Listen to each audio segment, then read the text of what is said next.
we confirm that there is existing valid arrest warrant from the ICC.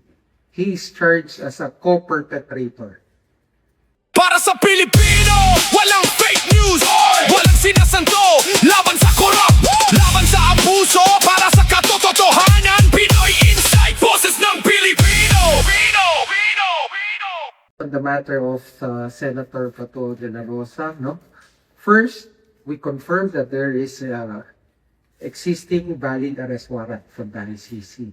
He is charged as a co-perpetrator in the crime against humanity.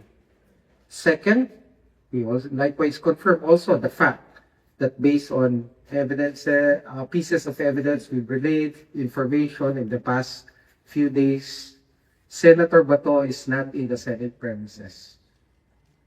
Third, yesterday, the Supreme Court did not issue a temporary restraining order. Neither was a status quo ante order was issued. But the main case is still pending with the Supreme Court. Fourth, the arrest warrant is now enforced. So it will be enforced and it will be served to the person of Senator Bato de la Rosa. So pwede na po bang magsagawa ng manhunt operation ang NBI, ang PNP? Huwag na natin. Ang manhunt is a dramatic or a sarsuela word.